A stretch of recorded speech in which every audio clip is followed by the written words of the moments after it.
هذه إذاعة إرنا.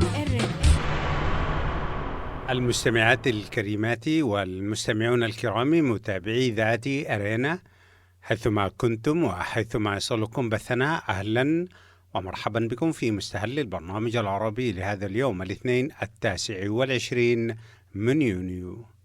كما عودناكم أعزائي المستمعين وعزيزاتي المستمعات، نستهل برنامجنا معكم ابتداء بنشرة للأخبار، ثم نقدم لكم حلقة جديدة من برنامجكم الأسبوعي تعليق على الحدث، ونخصص الجزء الأول من حلقة اليوم لتناول الضائقة المعيشية وشبح المجاعة الذي يخيم على إريتريا. أما في الجزء الثاني فنرصد معكم المواجهة الصامتة بين أديس أبابا ومقلة بعد إصرار حكومة مقلة الإقليمية على إجراء الانتخابات في الإقليم. قبل ذلك مستمعي ومستمعاتي الأفاضل، أقدم لكم نشرة للأخبار فيما يلي أبرز عناوينها. مصر تطلب جلسة طارئة لمجلس الأمن الدولي حول سد النهضة. مفوضية الانتخابات الإثيوبية ترفض الإشراف على الانتخابات في إقليم تيغراي. منظمة الصحة العالمية تحذر من موجة جديدة من وباء كورونا في أوروبا. وعامل منجم في تنزانيا يصبح مليونيرا بين عشية وضحاها.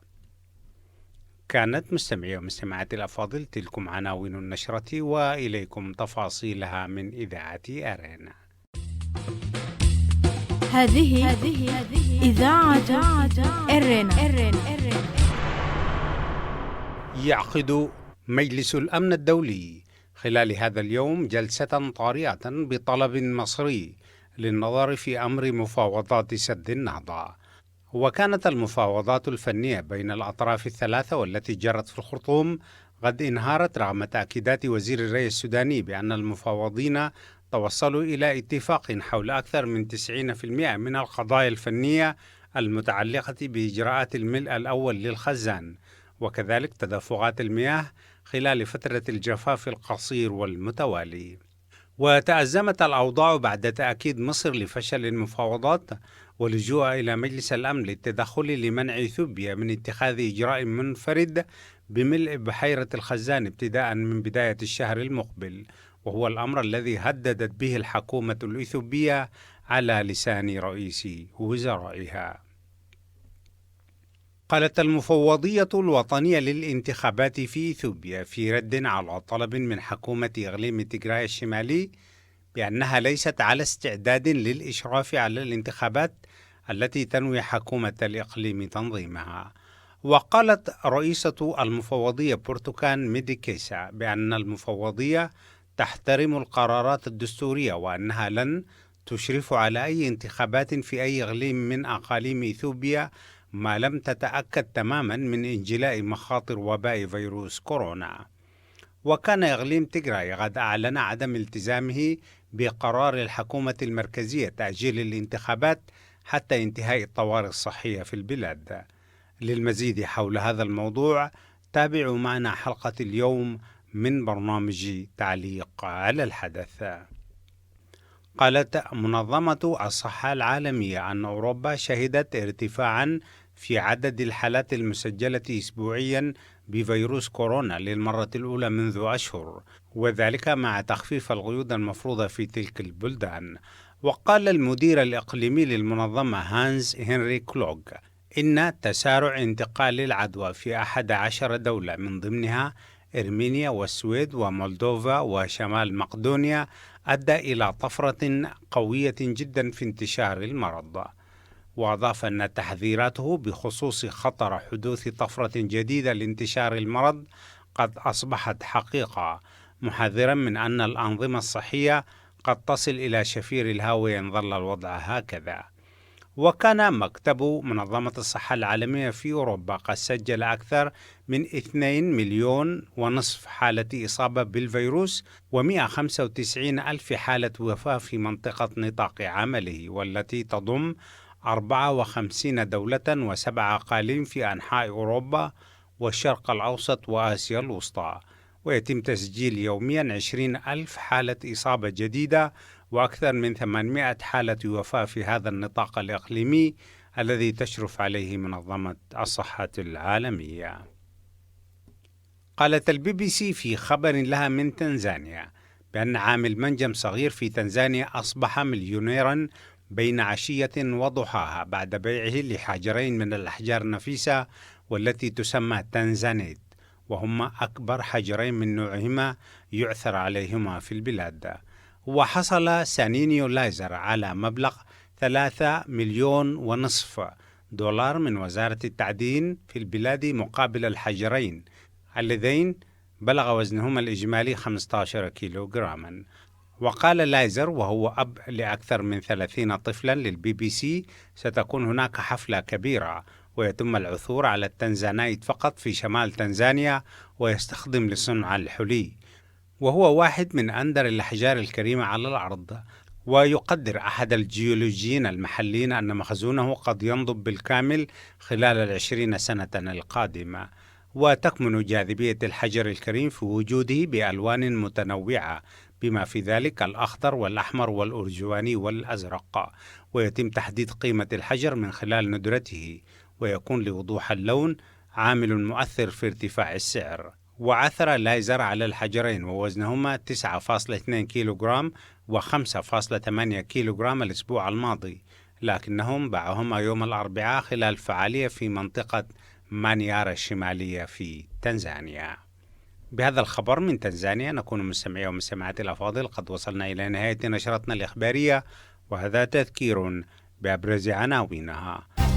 إذاعة إيرينا، صوت مستقل لإريتريا. مصر تطلب جلسة طارئة لمجلس الأمن الدولي حول سد النهضة. مفوضية الانتخابات الإثيوبية ترفض الإشراف على الانتخابات في إقليم تيغراي. منظمة الصحة العالمية تحذر من موجة جديدة من وباء كورونا في أوروبا. عامل منجم في تنزانيا يصبح مليونيرا بين عشية وضحاها. كانت مستمعي ومستمعاتي الأفاضل تلكم نشرة الأخبار قدمناها لكم من إذاعة إيرينا. متابعة طيبة أرجوها لكم مع ما تبقى من فقرات برنامجنا. إذاعة إيرينا، صوت مستقل لإريتريا. المستمعات الكريمات والمستمعين الكرام، متابعي برنامج تعليق على الحدث، أهلا وسهلا بكم في حلقة جديدة من برنامجكم الأسبوعي، ونقدم لكم في الجزء الأول متابعة للأوضاع المعيشية في البلاد مع الغلاء والقيود الصحية التي تفرضها الحكومة بسبب جائحة كورونا. أما في الجزء الثاني فنقدم لكم حيثيات رفض المفوضية الإثيوبية الوطنية للإشراف على الانتخابات في إقليم تيغراي، مما ينذر بمواجهة بين مقالة وأديس أبابا. متابعة طيبة أرجوها لكم. هذه إذاعة إيرينا. تشهد إريتريا مجاعة صامتة. نقلت الBBC بالتجرينيا وإذاعة إيرينا عن مصادر موثوقة ومؤكدة الضائقة الاقتصادية الخانقة التي يعيشها شعبنا في الداخل مع ارتفاع أسعار المواد الاستهلاكية وسياسات الحكومة بخصوص مكافحة وباء كورونا، والتي حدت من القدرة الإنتاجية لصغار المنتجين.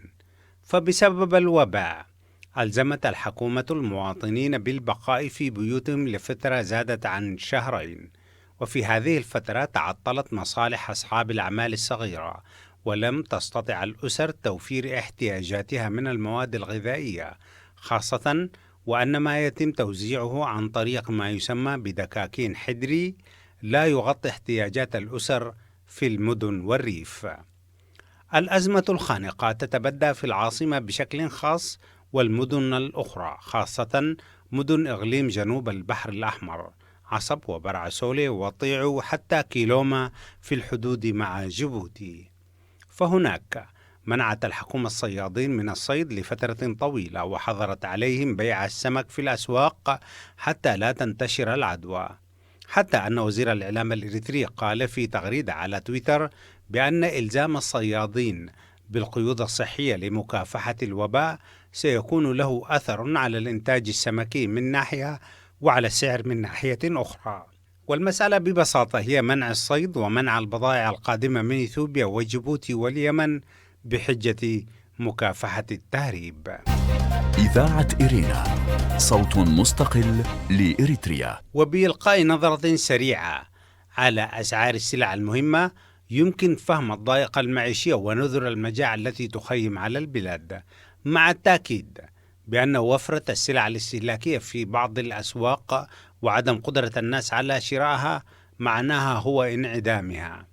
أولا، الدقيق الفينو يكاد أن ينعدم في الأسواق بدرجة كاملة، حيث بلغ سعر الكيلو الواحد في حال توفره 62 نقفة، أي ما يعادل $4 في بلد لا يزيد الدخل اليومي للمواطن فيه عن $1.50 في اليوم.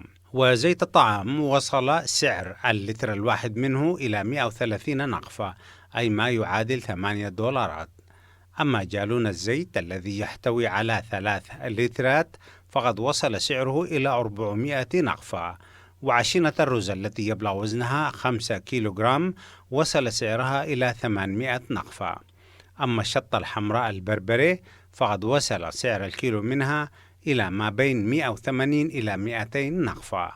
أما الذرة والماشلة فهي تكاد تنعدم في السوق، وتحتاج الأسر خاصة الأمهات لإذن إدارة الحي النؤوس زوبا بالذهاب إلى الطاحونة لطحن الحبوب في ظل القيود الصحية على الحركة.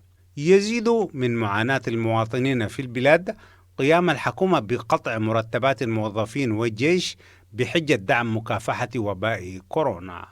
ويعقد الأمور كذلك على الأسر حتى التي تملك أقارب في الخارج سيطرة الحكومة على أسعار التحويل وانعدام البدائل، حيث يصل سعر الدولار مقابل النقفة إلى 15 نقفة للدولار الواحد. هذه إذاعة إرينا. عندما نتحدث عن قدرة الحكومة الإريترية على دعم الشعب فإننا نتحدث عن ملايين الدولارات والريالات التي ألزمت الجاليات الإريترية في الخارج خاصة في السعودية بدفعها بحجة مكافحة وباء كورونا، حيث تتبجح السفارة الإريترية في الرياض بأنها استطاعت خلال فترة وجيزة جمع 65 مليون ريال سعودي لمكافحة الوباء في إريتريا، وكذلك القنصلية العامة في جدة. 65 مليون ريال سعودي تساوي 17 مليون و300 ألف دولار أمريكي. أين ذهبت هذه المبالغ؟ ولماذا؟ وحسب ما قال التلفزيون الإريتري أنه تم التبرع بمبلغ 31 ألف نقفة لمواجهة الضائقة المعيشية في إقليم جنوب البحر الأحمر، وهذا المبلغ يساوي بسعر صرف الحكومة للدولار 2066 دولار فقط. ماذا يساوي هذا المبلغ من أصل 17 مليون دولار التي دفعت في السعودية، ناهيك عن ما دفعه الإريتريون في أمريكا واستراليا ودول أخرى؟ أين تذهب هذه الأموال؟ الدول التي أجبرت مواطنيها على البقاء في منازلهم ساعدتهم ماديا بدفع معونات مالية وبدفع مرتبات أثناء جلوسهم، ورفعت عنهم الفواتير الخدمية، ولكن في إريتريا خصمت الحكومة من مرتباتهم لمكافحة الوباء كما تدعي. إريتريا تشهد اليوم مجاعة صامتة تتكتم عليها الحكومة الإريترية في الريف والمدن، وزيارة إسياس أفورقي للسودان لن تحل مشاكل إريتريا الاقتصادية، لأن التفكير الخاطئ والسياسات الخاطئة لا تنتج إلا حلولا خاطئة. استمعتم مستمعات الكريمات ومستمعي الأكارم في الجزء الأول من برنامجكم الأسبوعي تعليق على الحدث إلى تغطية حول الضائقة المعيشية وشبح المجاعة الذي يخيم على إريتريا. إذاعة إرينا، صوت مستقل لإريتريا. ونواصل معكم مستمعات الكريمات ومستمعي الكرام الجزء الثاني من برنامجكم الأسبوعي تعليق على الحدث، والذي خصصناه لتناول الأزمة الصامتة بين أديس أبابا ومقالي، خاصة في ظل إصرار حكومة إقليم تيغراي على إجراء الانتخابات ورفض الحكومة المركزية لهذه الخطوة وموقف مفوضية الانتخابات الوطنية الإثيوبية من هذه الخطوة. ونقدم لكم التقرير التالي تحت عنوان إثيوبيا والمواجهة المؤجلة بين مقالة وأديس أبابا. متابعة طيبة أرجوها لكم. هذه إذاعة إرنا. في متابعة رصدها الصحفي الإثيوبي عبد الرحمن ألفا شعبان لموقع أفريكا نيوز الإخباري، قدم عرضا لنقاط الخلاف بين حكومة إقليم تيغراي والمفوضية الوطنية للانتخابات والحكومة الفيدرالية برئاسة رئيس الوزراء أبي أحمد. طفى الموضوع على السطح مجددا بأن قامت حكومة إقليم تيغراي بتقديم طلب للمفوضية الوطنية للانتخابات في إثيوبيا والمعروفة اختصارا باسم NEBE بالإشراف على الانتخابات المزمع إجراؤها في الإقليم في مخالفة لتعليمات البرلمان الوطني وتعليمات الحكومة الفيدرالية فيما يتعلق بتأجيل كل الانتخابات في البلاد بسبب الطوارئ الصحية في البلاد بسبب وباء كورونا. المفوضية جددت التزامها بقرار الغرفة العليا للبرلمان الإثيوبي مجلس الاتحاد، والذي أقر تأجيل الانتخابات في إثيوبيا بناء على طلب رئيس الوزراء، وذلك بسبب الوباء العالمي. وكان من المفترض إجراء الانتخابات في مايو في مرحلة أولى، ولكن تم تأجيلها حتى 29 من أغسطس، وبعد ذلك تم تأجيلها إلى أجل غير مسمى. إذاعة إرينا، صوت مستقل لإريتريا. رئيسة المفوضية الوطنية للانتخابات في إثيوبيا السيدة بورتوكان ميديكيسا قالت بأن المفوضية ليست مستعدة للإشراف على أي انتخابات في أي جزء من البلاد بسبب القيود الصحية، ولن تنخرط المفوضية في عمليات انتخابية إلا بعد مضي 9 إلى 12 شهرا من التأكد التام من خلو البلاد من المرض حسب قولها. التأزم بين الحكومة الفيدرالية وحكومة إقليم تيغراي سببه إصرار حكومة الإقليم على إجراء الانتخابات، حيث قررت اللجنة المركزية لجبهة تحرير تيغراي بأنها سوف تستمر في إجراء الانتخابات، لأن عدم إجراءها حسب قولها يمثل انتهاكا للقانون والدستور، خاصة وأن البرلمان الاتحادي تنتهي فترة عمله في نهاية شهر سبتمبر. جيتاتشو ردا المسؤول البارز في جبهة تحرير تيغراي قال بأن حكومة الإقليم ماضية في تنفيذ مخططها بإجراء الانتخابات، وأن الوضع الصحي ليس من الخطورة بحيث يمنع إجراء الانتخابات. وكان مجلس الاتحاد أو الغرفة العليا في البرلمان قد أيد طلب رئيس الوزراء أبي أحمد تأجيل الانتخابات بسبب الظروف الصحية، حيث قال بأنه لم يتم التأكد من انتهاء الوباء حسب تعليمات منظمة الصحة العالمية، فإنه ليس هناك طريقة لإجراء الانتخابات.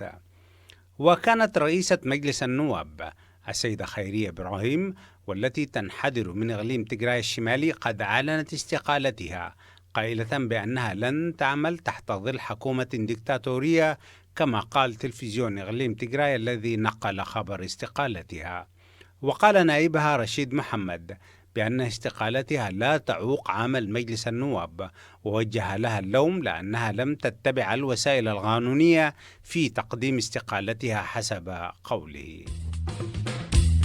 هذه إذاعة إرنا.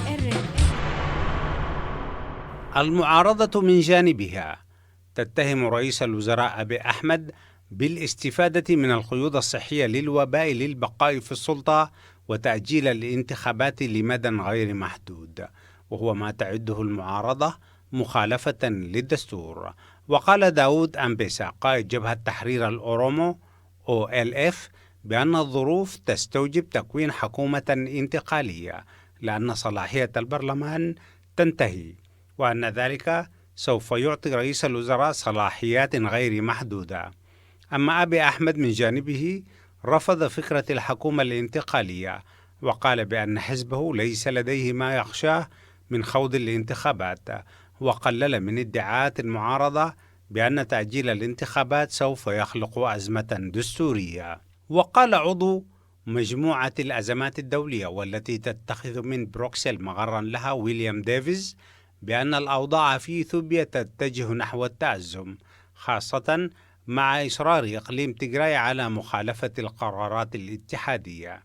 وعلى صعيد مماثل، واجه الرئيس الفرنسي إيمانويل ماكرون انتقادات كبيرة لسماحه بعقد الجولة الانتخابية الأولى في أبريل الماضي من انتخابات البلديات، حيث قال المعارضون لإجرائها حينها بأنها كانت السبب في انتشار الوباء حسب وسائل الإعلام.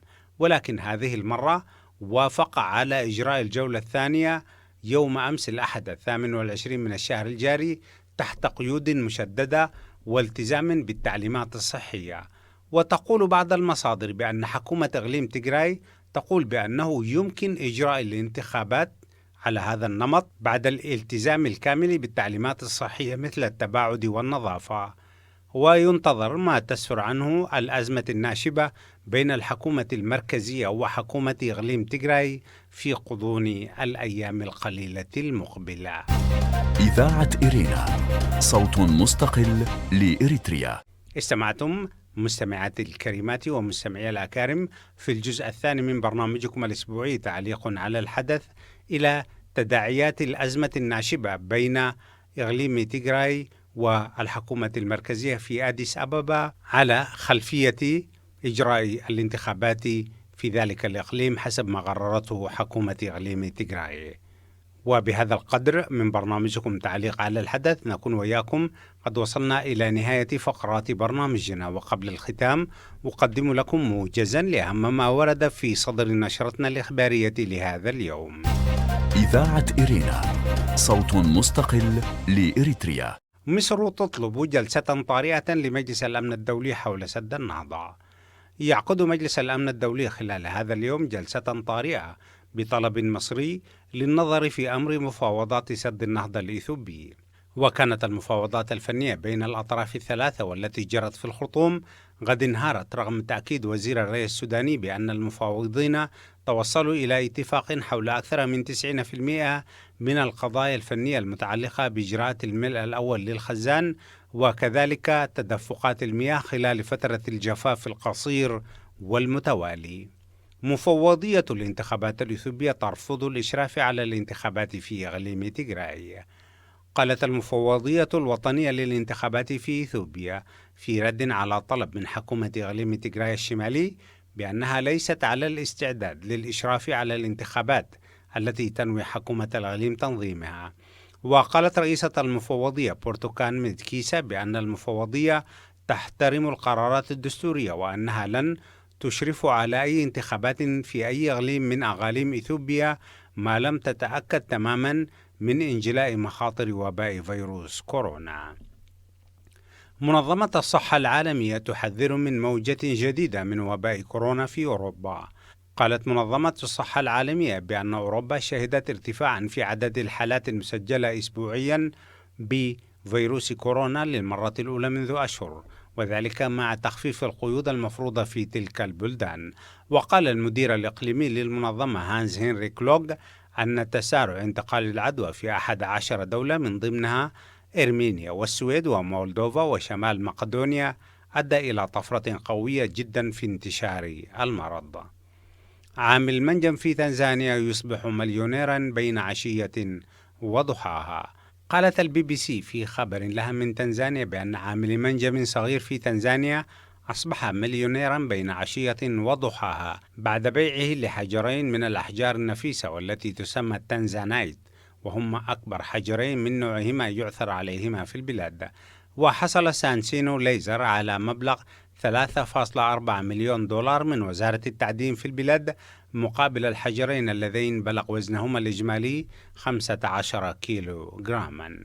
كان هذا مستمعي ومستمعاتي الأفاضل موجزا لأهم ما ورد في صدر نشرتنا الإخبارية لهذا اليوم، وبه نكون وإياكم قد وصلنا إلى نهاية فقرة برنامجنا. وقبل الختام أذكركم دوما بأنكم يمكنكم الكتابة إلينا والتواصل معنا على البريد الإلكتروني arabicirena@gmail.com.